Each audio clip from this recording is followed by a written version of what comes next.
each other. He's a friend from work. Surprise, surprise, everyone asking when they're gonna drop the Thor trailer, they just drop it out of nowhere. So we see everything from hell, the destruction of Thor's hammer, and Hulk versus Thor in the arena. He's a friend of mine, we know each other from work. So let's break this down, but if you're new to the channel, I do Marvel and DC every week, so be sure to subscribe to get it. There's gonna be a whole bunch of Thor happening this summer, and I'm doing a giveaway that I'll explain at the end of the video. So just starting at the beginning of the trailer, working our way to the end. So Thor narrates as he's being dropped down into hell. Hell is the domain that Hela, as you could imagine, rules over. She has the ability to cull a portion of Asgardian souls. Not every soul, because some of them go to Valhalla, the others go to her. There's been several times in the comics where Thor has been at her mercy, so they might treat it a little differently in the movies, but in the comics, it's like an actual different plane of existence. It's not just like a planet that you could go fly to. The other option is this could be a stand-in for Firelord Surtur's realm, which is like a completely different place from Asgard. But we don't know if he's going to be in the movie. There's just a big fire demon looking creature in the concept art they showed at Comic-Con, so that is probably where this comes from, but it's either Hell or it's Firelord Surtur's realm, which are two different places.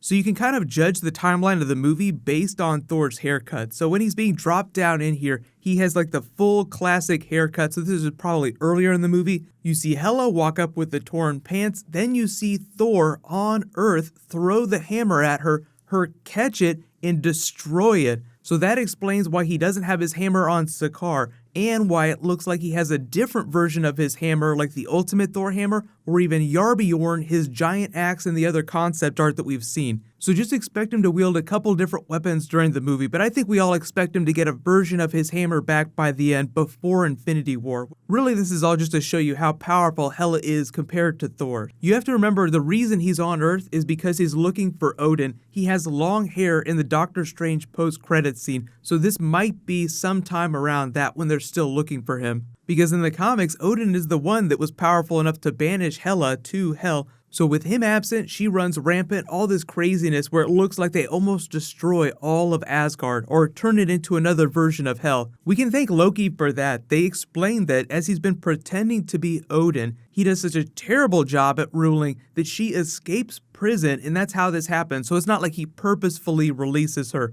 but he's been trying to be king this whole time. So Thor comes back, asks him all these questions, and Tom Hiddleston's like, yeah, Loki does not give him a lot of answers right away. But look at Hela's full headdress here. So just like Thor gets a couple costume changes during the movie, she's going to get a couple costume changes too. This trash planet is Sakaar itself, so it's a slightly different version from the Planet Hulk comics, but this is what the Grand Master rules over. And this is sort of where the movie goes Mad Max Beyond the Thunderdome, where Valkyrie binds him and inducts him into the games. She's working with the Grand Master, but because she's an Asgardian, they have this interesting relationship. Like, she's been hiding out on Sakaar, so it'll be fun to find out why she chose to work with him and what it is she's going to do to help Thor and Hulk escape. Because we know this is like a buddy road trip movie with Hulk and Thor, but we don't know how much Valkyrie works with them. This shot here is of all the Valkyries attacking her taking them down. That might have something to do with why the Valkyrie character is on Sakaar. Maybe she's hiding out. She has some weird history with Asgard because it seems like she's been there for a while. But Sif is supposed to be in the movie too. She might be amongst these people that are taken down because I don't know how big her role is. I didn't even think that she was going to be in the movie, but she appears on the IMDb page. So I think Thor's chemistry is mostly going to be with Valkyrie. Like, there's no Jane Foster. There's going to be no relationship with Sif as far as we've seen, but Hela just looks so badass with her sword here. There are a couple different weapons that she wields in the comics, but the main one is the Night Sword. It's made of Uru metal, just like Thor's weapons. Better look at Sakaar. I love the trident here in the background. Everybody's wondering when Namor's going to join the Marvel Universe. There's going to be a lot of Easter eggs, and I know we're wondering who some of these helmeted people are. They could be the Eternals because they're definitely not the Celestials. Loki very clearly sitting with the Grand Master here on this couch, and you look in the background too, and this definitely looks like an Easter egg for Isan the Searcher, one of the Celestials. But because he's not 2,000 feet tall, like I did the Celestials Easter egg video, this might be one of the Eternals. because the Grand Master is one of the elders of the universe. It would make sense that he be hanging out with other very powerful people in the galaxy. So we'll see how they treat those characters in the movie. But the really cool thing about the Eternals is that they were created by the Celestials, so just more Jack Kirby stuff. And if you look at these designs in the background too, this is also right out of Jack Kirby. This wallpaper looks so awesome too, these designs. Maybe they'll start marketing that. I feel like Marvel's production design is so much better in Phase 3. So much more beautiful looking. The Grandmaster's men giving him the haircut. And we finally see him, Jeff Goldblum, as one of the other elders of the universe, the Grand Master. It doesn't seem like he's being too crazy, so we'll see if he has any tie to the Infinity Gems. But in the comics, he's the one that has the Mind Gem. Thanos has to come take it from him. But we know in the movies that Vision has the Mind Gem. So we'll see. But as an elder of the universe, of course he would know about the Infinity Gem. So he'll probably have something to say about it. So even though he doesn't appear anywhere in the trailer, just expect Thanos to be somewhere in the background watching all of this happen.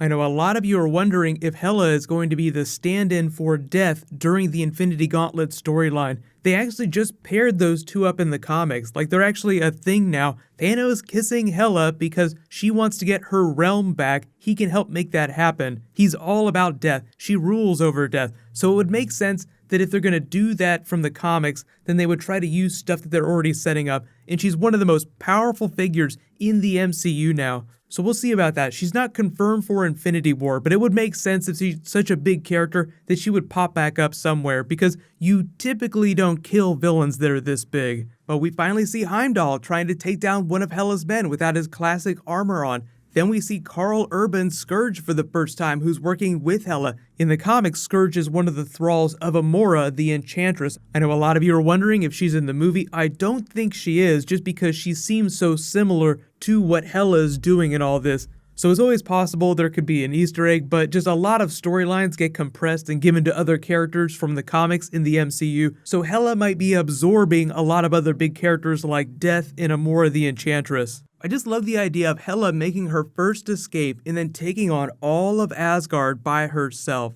Main event time. So we see Thor in his full battle gear. He's got his Braveheart makeup on. He's got a classic version of his helmet. I love the way he turns the little wings up like it is in the comics. And I give you your incredible Hulk wearing his Planet Hulk armor. So the cool thing about this, in addition to like the funny moment where he's like, he's my friend from work, talking about the Avengers stuff back on Earth, but Hulk doesn't seem like he immediately recognizes Thor, so that's why they're fighting. And there is this bloodlust that Thor gets when he's fighting that just makes him crazy. I'll do another video about it later this week because there's a really important reason why he would fight one of his friends. But the way they talk about Hulk in this movie is that he's been on Sakaar for a while now, fighting in the arena. He's their most popular contender, and he's like a god there, so it's kind of gone to his head. But in these behind-the-scenes pictures, they've actually posted him as Banner. So for those of you wondering whether he was going to be in Hulk form for the entire movie, that should answer that. I'm expecting him to be Hulk for most of the movie, but not everything. Like, you have the big third act. They don't tease any of that in this. We don't see Firelord Surtur. We don't see any of the other big Ragnarok monsters. So they'll save that for the main trailer, which we might get in another month or two. So we'll see how long it takes. Most of this trailer is just meant to hype up the Planet Hulk elements of the film, Thor versus Hulk, Hela destroying most of Asgard, and Loki making his flight to Sakaar to find Thor so that they can go find Odin later in the movie. So I'm expecting them to save some of those big things like Odin himself, all the big Ragnarok monsters for like that next big trailer. If you're not familiar with the song they were using during the trailer too, that's Led Zeppelin, the Immigrant song, so that works on a couple different levels. Hela is an immigrant to Asgard. They literally talk about going to Valhalla, the Asgardian version of heaven. So there's just a couple different reasons they use it in the trailer. They talk about all the new lands. They're going to be visiting different corners of the Marvel Cinematic Universe that we've never seen before in a very cosmic way. That's why they're calling it a road trip movie with Thor and Hulk.